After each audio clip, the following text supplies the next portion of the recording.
sida baal dhexe haabaya dabaylaha kala gacaylka aan isku dayo in aan dareenkayga soo ururiyo kuna soo qoro waayo waxaynu wadaagnaa ka xiriir lagu tilmaamsado jacayl guur ku dhamaada tay ugu daran aan abaar waa baaxadda dareenkayga oo ka qoto dheer in eriyo lagu cabiro qalbkaygu ma awoodi karaayo inuu tilmaamo dabkaygu baxayo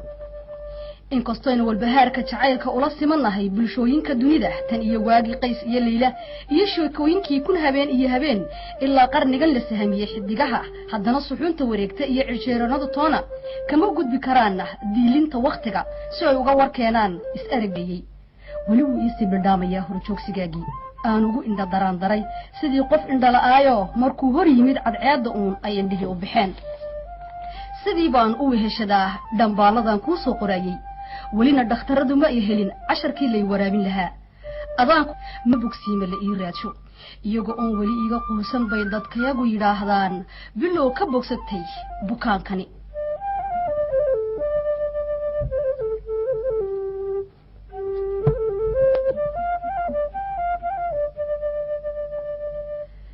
malihi geel iyo aritoona moodna haba sheegin waxaan se ilaahay ku mahadiyaa idina qaan iguma laha adiga mooyee hantidaydu waa jacaylkaaga adaa wax walba ii ah adaa i baray dhadhanka siga daryeelkaagaana ku bartay qiimaha runta iyo daacadnimada inay dadnimadu tahay maanta dareenkeenu waa mid qurax kolka jatira ana aadan kugu daraa wareega dhiiga wadnayowgeena halbowle mida waraabiya maantaan ilmadii iska tiray oo ay isku bedeleen wabiyadii walbahaarkuna ila waraabiya ubaxa ayheena markaad igu lamaan tahay cabsida ma aqaan ma taqaanid adiguna beenta wax waliba waa sidiisii haddaan laga tegin malaha waa intii dumarnimo anaa ka culays badan waa sayga weydiinay xuska farxadda jacaylkeena maxaynu ugu wanqalaa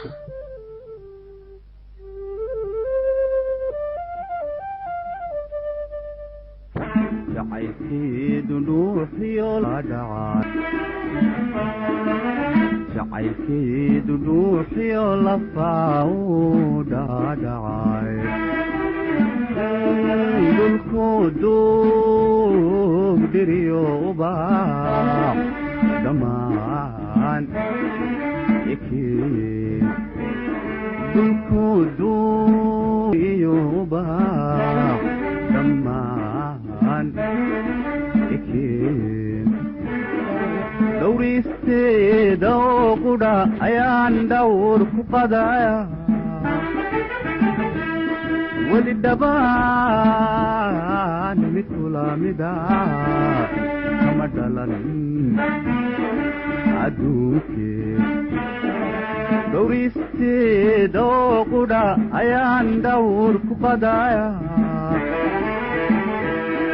weli dhabaan mid kulamida kama dhalan adduunkee ana dhaawacigii kaydhidibkaastaan dhedhedheed ana dhaawacigii kaydhidibkaastaan dhedhedheed